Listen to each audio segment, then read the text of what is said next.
Welcome to Get Over It, the consciousness transforming podcast for exceptional 21st century living. Hey guys, Marie Jones is back, and she's going to be talking about her new book, Earth Magic, Your Complete Guide to Natural Spells, Potions, Plants, Herbs, Witchcraft, and More. Marie is a great friend of mine and a great friend of the show, and she always brings it when she shows up. So we're going to talk about Earth Magic, especially in this time of the virus, so that we can just move forward with life, because we can.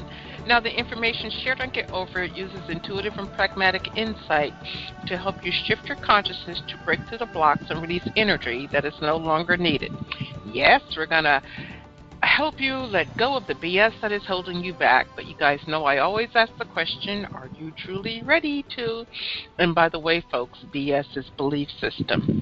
Now, a bit about me for my new listeners. Intuitive since birth. I'm a third-generation intuitive with over 3 decades of experience supporting people to break through the blocks along their path. I'm a strategist for personal and professional transformation, revealing cutting-edge information which enables you to prosper and thrive. I spent 25 successful years in corporate America as an executive sales professional, and I'm the founder of Healing Visions Ministries and the Northern California Children's Education Network, a 501c3 nonprofit.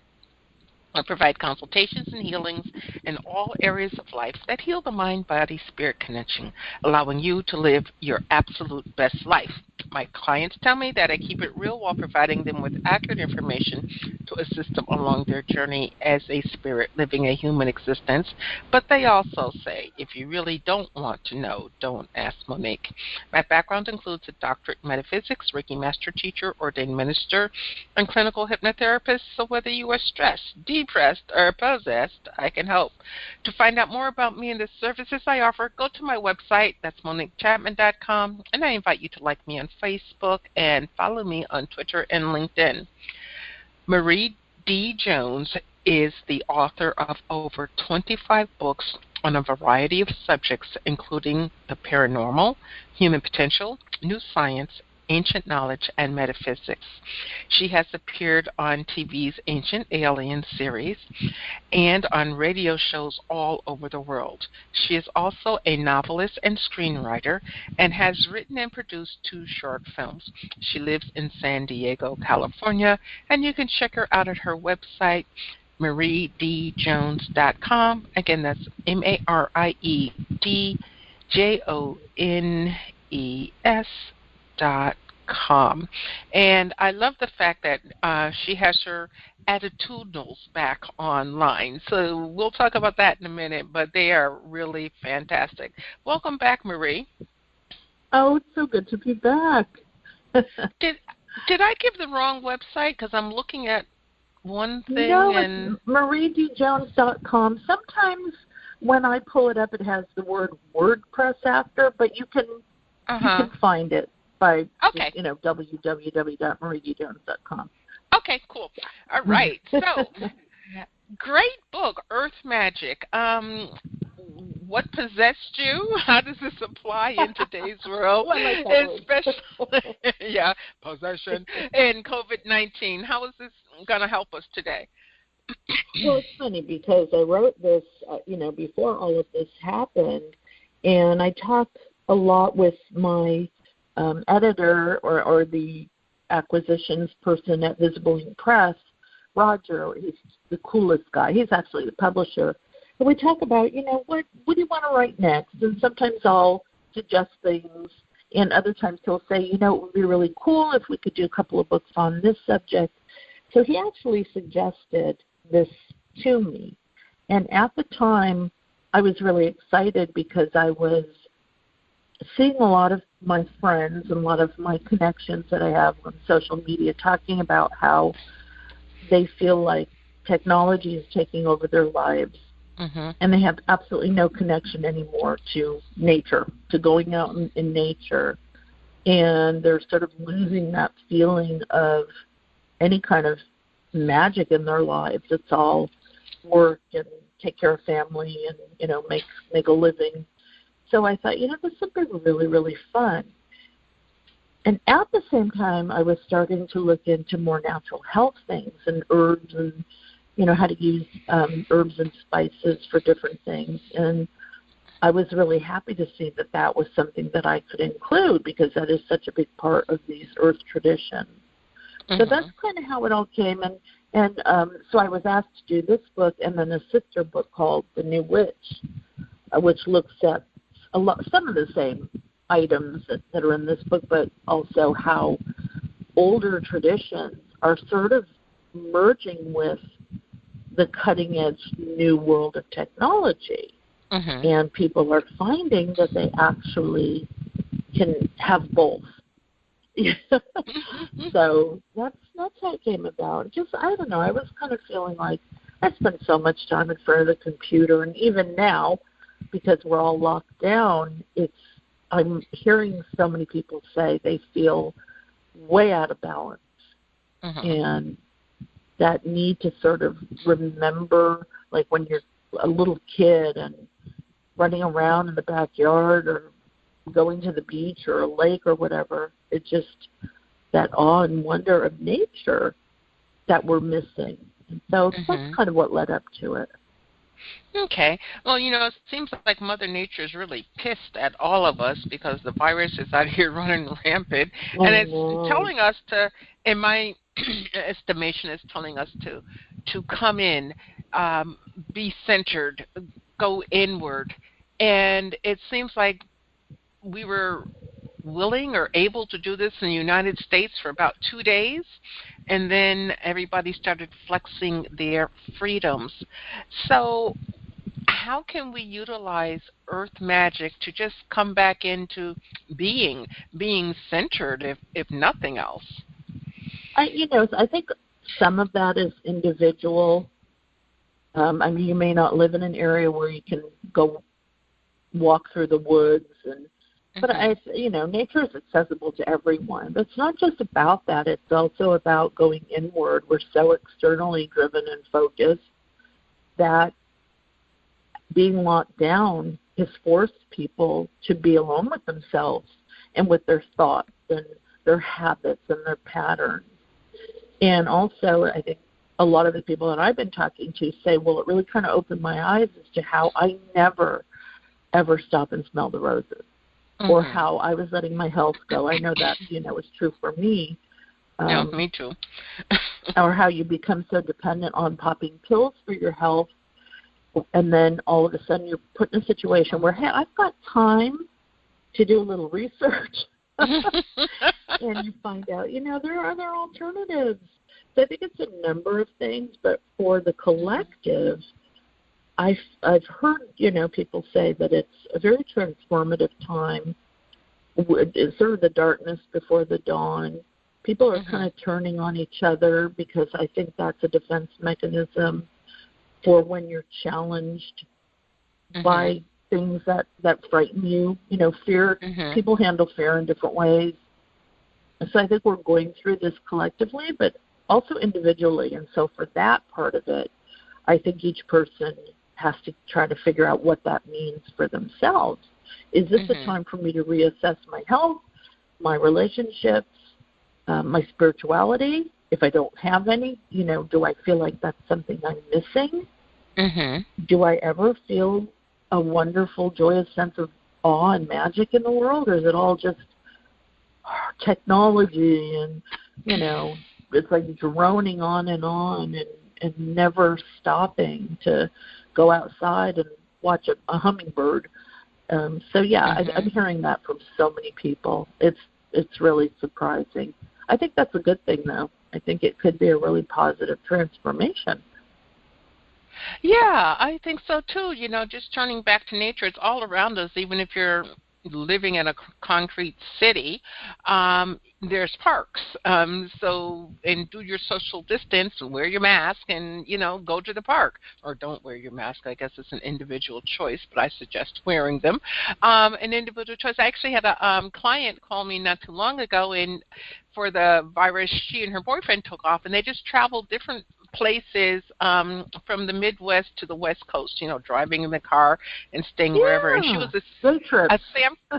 and she was a San Francisco girl, okay, in the city, concrete, didn't want to go to Dolores Park, didn't want to go to Golden Gate Park, just in the city. Now she's discovered nature and she doesn't want to go back. I know, and you don't want to go home.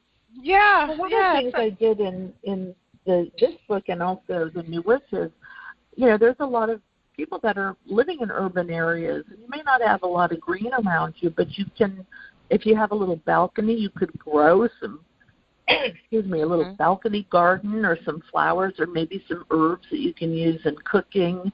If you do get into the more earth tradition angle, you can use them in spell casting, and so they're for health and for the working with the power of intention and manifesting and all of that.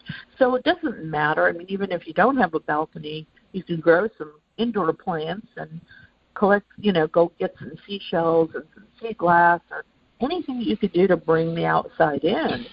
But also, again, like you said, try to find, people take little day trips, and we're a lot of people are not working right now, so it's the perfect time to get out there and see, hey, what's in my neighborhood?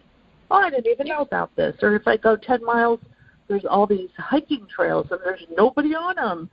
So you don't have to feel worried about that.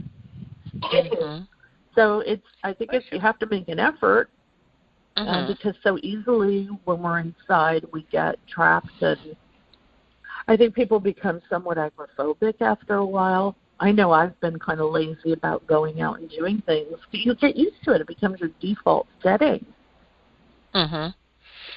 Yeah, and you just, at some point you get tired of the status quo, and it's like, okay, there's more to life out here. Let me go explore. Or you say, okay, I give up. And I know. Or you get tired of the people that you're on lockdown with. Your husband makes you, driving me nuts. Or this house, if I see this kitchen one more time, So, you kind of get to a breaking point where you realize you need to get a little bit of a change of scenery. And one of the great things is having a pet that you have to take for a walk or go outside, and let them play outside, because it gets you outside. So, my cardiologist actually told me that. He said, if you have a dog, walk the dog. That gets the dog out, and that gets you out. And the dog will remind you every day that it wants a walk, because it will go sit by wherever you store the leash and look at it. Even if as soon as they hear it like rattle, and it doesn't matter how disgustingly hot and humid it is, like it is here lately. They don't care. They'll go out for 5 minutes as long as they get out. And go sniff a bunch of stuff. Well, stopping to smell the roses. So while they're sniffing whatever, if there's plants around or flowers, you can definitely step out and smell those. So in your book, you talk a lot about herbs and different ways that we can improve our health. A lot of us are still tied into allopathic medicine, which, is good. However, with a lot of people losing their health care because they don't have jobs anymore, I feel, and this is my personal preference, I feel it's important to know a bit about herbs and essential oils and all to help ourselves. Could you give us your take on that? And do you have to be a practitioner of Wicca or a witch in order to, make these little potions to help yourself? No, not at all. And that's, the book does talk about witchcraft and Wicca and shamanism, but no, you don't have to ascribe to any of those things in order to start getting more educated on naturopathic medicine, because I think allopathic and naturopathic have to go side by side. We don't want to become dependent on always taking pharmaceuticals that treat our symptoms, because that will work in the immediate when you need that help. Excuse me. But the naturopathic medicine is meant to get to the cause. What is the cause of your diabetes? What is the cause of your insulin resistance? What is the cause of your insomnia?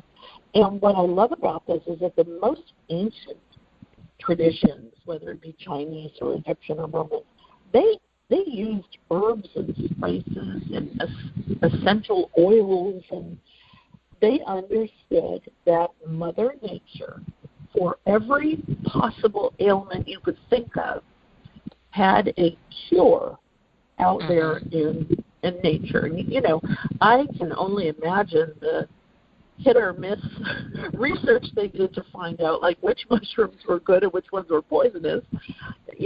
A lot of people probably, a lot of these ancient pharmacists probably died to figure out, oh, well, here's what you can take for this. Whoops, wrong thing. But we have such, we have such a huge body of ancient Chinese medicine, which I think is the most detailed and well-researched, and there are billions of people that swear by it. We have Ayurvedic medicine that, again, so many people have been using and swear by. And I think in the United States, because we're such a melting pot, a lot of our ancestors brought those teachings here, but it sort of got taken over by the allopathic medicine. Now, talking about using herbs and roots and all kinds of things. So my grandmother, who came here from Italy, she was a devout Catholic, but she would never describe herself as a kitchen witch, and that's what she was. And that's just a sort of fun term for people who used, you have a cold, let me make you some chicken soup. I'm going to put a little red pepper flakes in. That clears out your sinuses. I mean, it's just knowing the foods and the spices and the herbs. Oh, let's put a little cilantro in this because it does this to your digestive system. And it was kind of like witchcraft to our ancestors during the 15th, 16th, 17th centuries, to the point where, especially in the 16th century, you were called a witch in a very negative way, and you were often tortured and killed simply because you were doing this. You were providing the people of your village with herbal remedies, and the Catholic Church at the time didn't, you were not allowed to heal. They didn't want any middlemen in that process. But so now we have this huge, we have healing modalities from Australia, Africa, the South America, Central American countries, everywhere that understood that Mother Nature provides. And when you cut down all the trees and destroy the Amazon and, plow all the fields and stuff, you're destroying some of those cures. So this is kind of an environmental call to action as well, that when you return to the magic of the earth, you realize, oh boy, we better not lose access to what we have left of the environment, because it's got all the cures we need out there, folks. Yes, it does. Well, folks, we're speaking with Marie D. Jones, and her latest book that we're talking about today is Earth Magic, Your Complete Guide to Natural Spells, Potions, Plants, Herbs, Witchcraft, and More. And you can check her out at her website, and that's MarieDJones.com. So, Marie, let's shift gears for a moment and talk about Wicca and witchcraft. How have you utilized that within this book, Earth Magic? Because a lot of people, when you hear earth religion, the first thing that comes to their mind is, oh, that's a witch. Well, I think people have such a misunderstanding of what witchcraft is. It's simply, it's not even a feminist ancient tradition. I mean, there were a lot of men that practiced as well, but it was mainly women that began using herbs and making potions and infusions and things to help the sick people in their village or their own families or themselves. And so that's where it started. It got such a bad rap over the course of history because, again, it challenged what the Catholic Church at the time wanted people to believe, and that was that you had no intermediary between you and the church that could heal you. So that these women were a real threat to the church. So today witchcraft is really people who believe in a goddess. They're more goddess-oriented, but they can also believe in the male god. These are not actually people. They are symbolic of energy, male energy, female energy, the sort of yin-yang that you see in so many different religions, but it has different names to it. And they believe in the power of ritual, nothing bad, which is do not believe in Satan, because that's a Christian deity. They're very, very much in tune with the phases of the moon, because the moon goddess, and they're very important. Wicca is sort of an offshoot. People have said that if witchcraft is the spiritual system, Wicca is the religious belief. And it's kind of hard nowadays to separate the two, except that Wiccans may celebrate different holidays than the traditional witch holidays, and their rituals might be a little bit different, and they follow the Wiccan read. I'm not sure how you pronounce that word.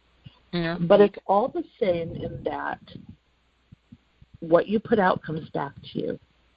It's the law of threefold effect. This runs throughout these earth traditions because they understand that the energy and thoughts and intentions and actions you put out in the world will come right back to you. So if you're going to be stupid and choose to do black magic, or you're an idiot, because ultimately it's like a boomerang. What you put out comes back. So there's so many misconceptions. It's really it's a nature and earth-oriented spiritual tradition. And people will say, well, what's the difference between that and like the big three, Catholicism, Judaism, and Islam? And the problem with those is that they're not nature or earth-centered. They're very focused on the teachings of specific individuals. Believe it or not, you can be both. You can be Catholic and have some Wiccan beliefs. Santeria is an unusual religious tradition that combines voodoo teachings with Roman Catholicism. And, people say, well, are all witches liberals? No, there's conservative witches. It's really just a focus on Mother Nature, the natural world, and working with natural forces and working with what nature gives us. That's the bottom line that all of this comes from. So no, you don't have to be a witch to use herbs to your benefit, or light a candle and make an intention. We do that when we set goals. There's no difference. It's just different wording, maybe. Maybe not. Yeah, and it involves more ritual, which is just something that you can even make up yourself. But that's not all that different from doing, say, a guided meditation or taking part in a women's empowerment group that they pray in the beginning. Our traditional religions are filled with ritual. Ritual is nothing more than a way to get you into an altered state of consciousness, so that whatever it is that you're intending to do or put forth can actually have a little bit more power behind it. It's the focus. I was writing as you were talking, but when you were talking about goal setting, that's the same thing as creating a spell. I mean, in a spell, you have an intention, right? And then you gather what you need to put your intention into motion, and you have a expectation, a goal, if you will. And the same thing with goal. It's a shame that organized religion has really tamped down, the nature, the natural earth energy. But it's on a comeback. I think one of the positives, as a positive of this virus, is that more and more people are going within, and they're truly seeking truth, not just what's being spewed at us from wherever you get your source of information. Right. Yeah, I'm seeing a huge emergence of earth magic, if you will, in younger people. And on Instagram, when I was writing the book, I actually began following just hundreds of accounts with kitchen witches and hedge witches, different kind of witches and Wiccans and shamans And it was so fascinating. These people, we're doing a YouTube video tonight to show you how to make your own candles. And it's like, oh my God, this is so cool. And, some of them were like, do you know what you can do with elderberries? They can cure this. Tonight, I'm gonna do a video to show you how to make elderberry popsicles, and you can also use them in your spells for, good health, and blah, blah, blah. So all of this is just exploding because now we have social media, and we have this new way to communicate with each other. And I have not yet run across an account that, because I look in to see, who does it, what are they posting, like, is it consistent? A lot of times you have a website that you can go to. No negativity. Now, the ones that you do see that are negative, they tend to not be authentic.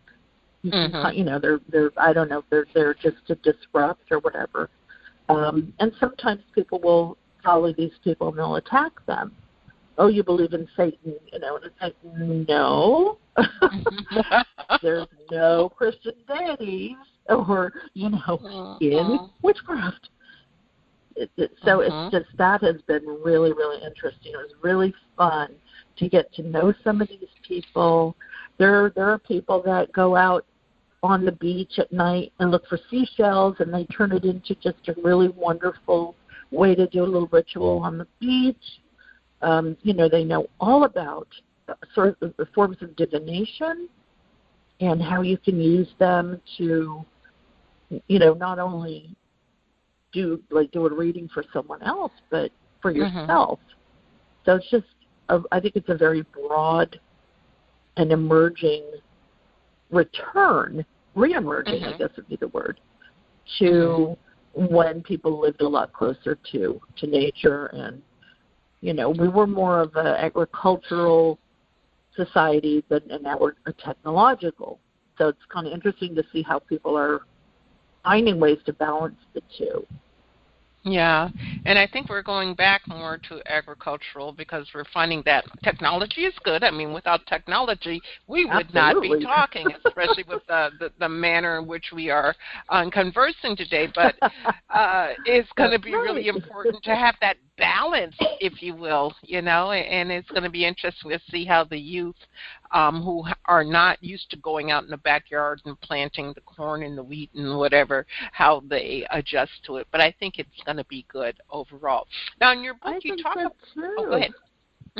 Oh, no, I think it's for younger people especially to take control of, their lives and realize that technology has its place, but there's a planet that you're living on that is so filled with other things, and I think the baby boomer generation started that way. I think as children we were very much aware of that. We used to play outside all the time. We were never inside. Right. But then as we got older, that changed. And, young people today, a lot of them, they love their technology. And it's just trying to get them to see, there's a whole lot of other stuff going on, and the sooner that you find that balance, the better it'll be for when you're older, like our age. Yeah, and it is really interesting with the dichotomy of, okay, we have the COVID, people aren't going back to the classroom necessarily, so therefore you need the technology in order to attend school, Hey, listen, I use I'm on my phone all the time. I'm checking email. I totally love it. My son is like really, really savvy with it, and I'm kind of like, what do I do with this? This doesn't work. But I use it, and it's a part of my work. But I do notice that I start to get depressed or I get anxious, and then I realize, all I've done is just been on social networking looking at people arguing with each other. Whoa, let me go outside and see how the red roses are doing. And you realize how easily you can be sucked into that. Okay. And I'm really aware now, too, having been in the hospital back in December, of the herbs and things for my heart, for blood pressure. And I'm really kind of like, okay, I'm going to learn about this stuff for me, but then I can also share it. And it's amazing how many natural things and scientific studies and medical research papers that show that these herbs often work better than the pharmaceuticals that they were compared to, and they don't have the side effects. So that's like, I'm going to be doing a natural health manual soon. It'll be out next year. And I'm so excited that I get to actually read all these medical, scientific and medical papers, and you see how they're saying, oh my gosh, hawthorn and pomegranate. These things lower your blood pressure just as well as losartan or metoprolol, and there's no side effects. And it's like, why is this not advertised more? Why do we not know about this more? And I think we know why, because it doesn't make the big pharmaceutical companies any money for people to run out and go buy pomegranate juice. But exactly, it's exciting. It's like, I can maybe get to the causes instead of always treating the symptoms. Yeah, and folks, for those of you who have children or you have someone in your family who can't swallow very well, you can, and it's in Marie's book, you can create like gummy bears with the different herbs. Yeah. And so that it's easy to digest, or a popsicle, or, lollipop. It can be, absolutely. And plus you're engaging your mind at the same time, so you're, rejuvenating yourself, so to speak. Well, it's also fun to get kids involved making like elderberry popsicles and things like that, because not only are they going to like them, but they're, I think they feel like they're part of creating something instead of just going to the grocery store and buying some sugar-laden popsicles. So, and I had no idea some of the teas and things I'm now drinking. I used to hate tea. I wrote this book, and now it's like, I love my hibiscus tea and my pomegranate, and, I have all kinds of hawthorn, and because this one does that and this does that. Chamomile every night, pretty much, even though it's hot out. You really start to see how there are hundreds. And I had a huge list in the book, and my publisher said, we need to cut it down. And it was like, okay, how am I going to do that? Yeah, what do I have to go up? I know it. It's like there's literally hundreds. And there's a lot of, on the internet, again, merging technology with old traditions. There's a lot of herbalists now that, and there's classes. There's one called the Herbal Academy that I actually took the classes. It was so fun.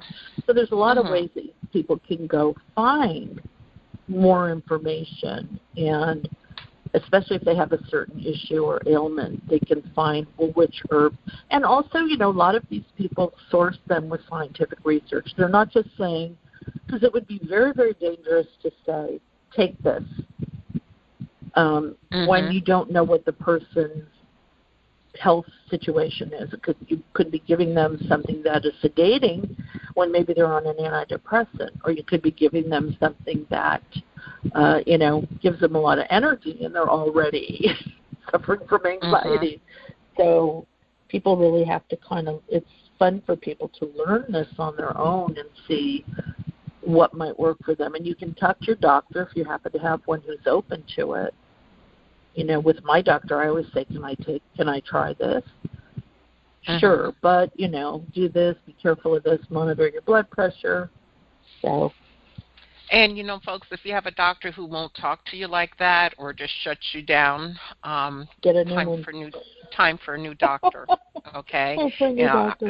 I had a dermatologist that everything that I said was no, no, no, no, no, no, no. So one day I woke up and said no to the doctor because love it. Yeah. Wasn't able to be a team member with me for my health, because I've never been one of those that will just sit down and shut up and you tell me something. Why? How come? Well,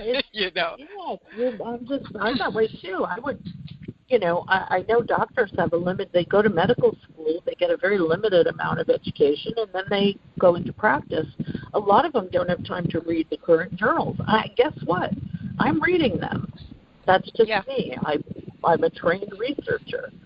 And so I've had doctors that have been really, really open to, oh, my God, what did you read? Can you email me the link? I had one a couple of years ago, and unfortunately, when my insurance changed, I couldn't see her anymore. She was awesome. She was like, have you tried intermittent fasting? hey, have you tried Whole30? Maybe try this. And it was really cool. Her name was Dr. Cadman, and I really miss her. Uh-huh.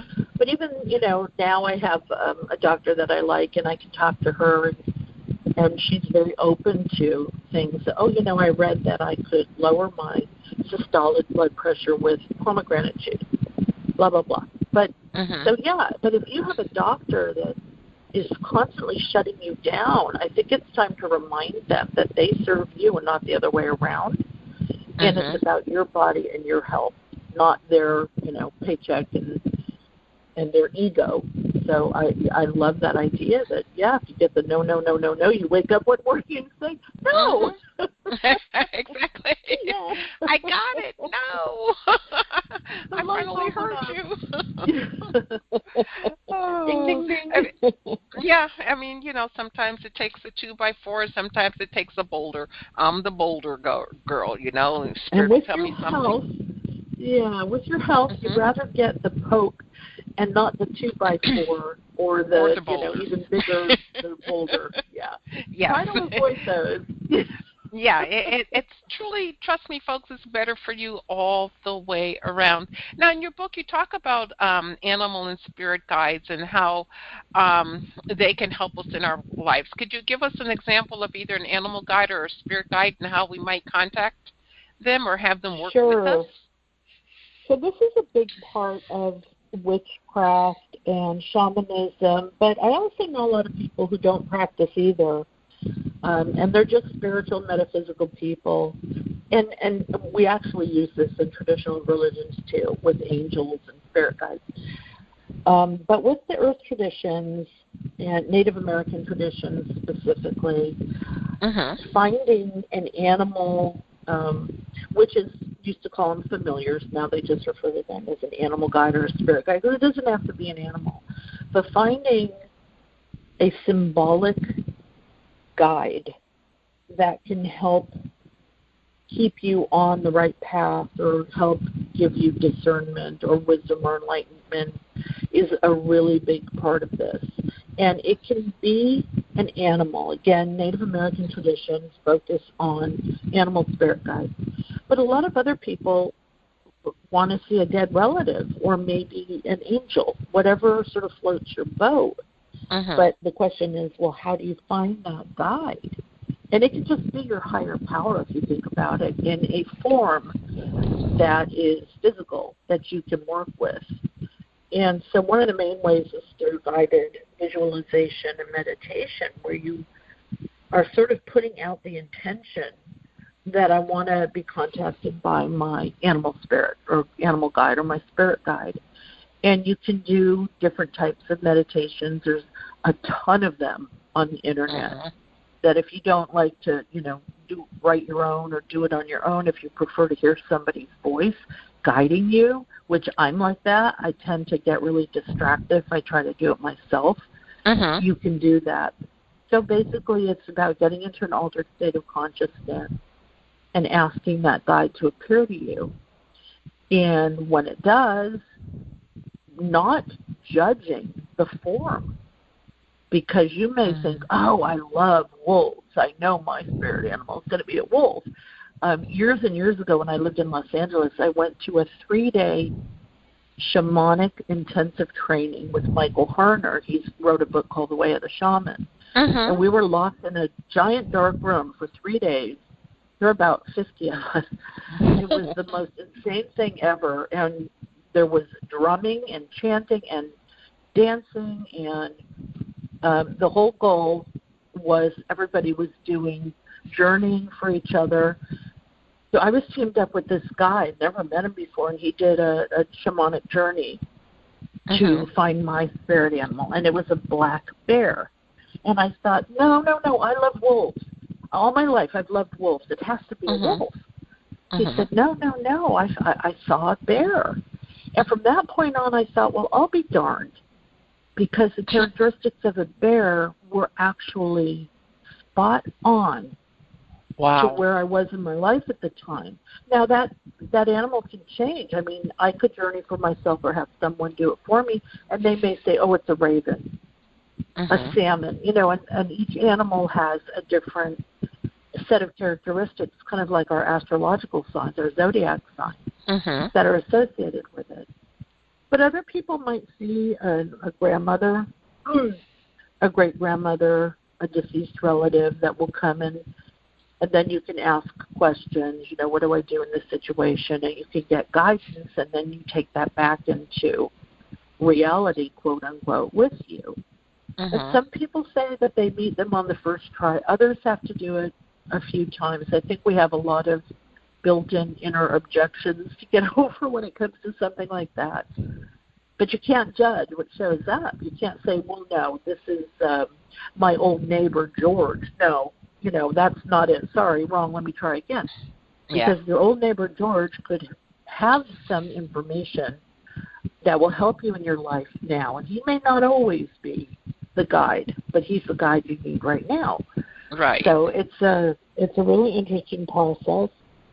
And the key is to just not question what shows up, to be open and accepting, and to begin building a relationship so that each time you go back to this sacred place, you can ask another question, or you could say, I'm having trouble with this. Can you give me some discernment? So that's a big part of these earth traditions, is a reliance on other dimensional beings, which is so cutting-edge science with quantum physics. Yes. And, you know, that it's really not as old and hokey as it sounds. It's like, oh, are we accessing wisdom from beings that actually exist in other dimensions, or parallel universes, or what have you? So that's a really cool little scientific link there. Yeah, and it's always important, folks, to be open, okay, open-minded. At least hear something, and then if you don't, you know, it doesn't resonate with you, then you can let it go. But don't shut down your mind to just let things go. Like a lot of people, when they hear the word witchcraft, they think immediately of a female. But there are male witches, aren't there? Yes, there are a lot of male witches. What's really interesting, something that I learned quite recently too, is that during in Europe, during all of the witch hunting and witch trials that were going on in Austria, that was one of the countries that burned and tortured and killed, I hate to get negative, but the most people under the guise of being witches. And there was in Salzburg, there was a very pointed quest on behalf of the church elders there to clean up the streets of beggars and orphans and petty thieves. So they began rounding up young men and boys and trying them as witches. And, of course, when you're tried, it doesn't matter if you plead innocent or guilty, you're going to end up dead. Right. And so it was really a shock to me that, you know, not only do we have male practitioners today, of course we do, and LGBT and everything under the sun, but I never knew that the witch trials of the past ever targeted men. And that was a surprise too. So, but yeah, today we have, and they're not called warlocks. That's actually kind of a cartoony phrase. They're just male witches. They're just witches. They're Wiccans. Yeah. They're shamans. They're, you know, Native American, whatever your belief system is. They're this, that, or the other thing. But they can worship a god. They can worship a goddess. They can worship a whole slew of deities. You know, so there's that difference too. That some witches choose several deities, like a moon goddess, a sun god, so for each aspect of nature, tree gods, and others just take either the feminine or the masculine, and some do both. So it's become so individual. You can join a coven, which is basically just sort of a meetup group, you know, like mine, to do your rituals, and it's really fun. I have a really good friend who's in an all-female coven, and you'd never in a million years look at her and guess, you know, her husband's in the military, and she said, yeah, we get together, we do spell casting for ourselves and our loved ones, we make recipes, we, you know, use candles, or we use kitchen witchery, and we talk about different herbs and what they do. It's almost educational. Or you could be solo. I've always liked solo. I thought of myself as the lone wolf until somebody told me I was a bear. But it's become a haven for people who feel like they don't fit in with the traditional religions, because those play a huge role for people that do fit in. But yeah, there's conservative, liberal, every race, every creed are welcome, because basically Mother Earth doesn't care. You're all her children. Exactly. And she's speaking loudly to us, folks, right now, so do pay attention. I think so. Yes. Yeah. Marie, our time is almost up. What pearl of wisdom would you like to leave with our audience today? Go outside. Seriously. You know what? Balance it. I know we have to do a lot of things indoors, but every time I go outside, even if it's just for 5 minutes, I feel better. Okay, there's a clue. So just, and I'm trying so hard. Like, when I was little, I loved collecting seashells. And my aunt lived on a beach in Connecticut on Fairfield. I haven't done that in years. And all of a sudden, I got this urge to collect seashells. And I've been, reading about seashells and following these people on Instagram that literally go to the beach and do live videos where they show you different seashells. I feel like, oh my God, I've rediscovered this magical thing from my childhood. So, yeah, I think it's rediscovering the magic of nature amidst our technological world. Yes, I agree 10,000%. And you're in the San Diego area, so you've got wonderful beaches with great water to go to. So you enjoy. Yeah, and folks, if you don't live by an ocean, a river, a lake, a stream. Okay. Sometimes if you got to fill a bowl with water and go sit outside on your patio and just stare into do it under a full moon. Do it under a full moon. That's a wonderful thing to do. Yeah, and you will amaze yourself with the information that you receive. Most definitely. Well, Marie, agree. Thanks so much. Folks, the book is Earth Magic, your complete guide to natural spells, potions, plants, herbs, witchcraft, and more. Marie's books are always very easy to read, packed full of information. I hug this book a lot because it's in full color. I call it Technicolor, full of information. And, you can give it to a 9-year-old and they can, read it. So very readable. Yep. Absolutely. Page turner on giving you information to help yourself. So Marie, thank you so much for being with me today. And I do thank the audience for being with us as we collectively get over it. And I want you guys to remember that the most important choice that you can make is what you choose to make important. Consider making the masterful choice of learning more about Earth magic. Abundant blessings, light, and love to all. Agape.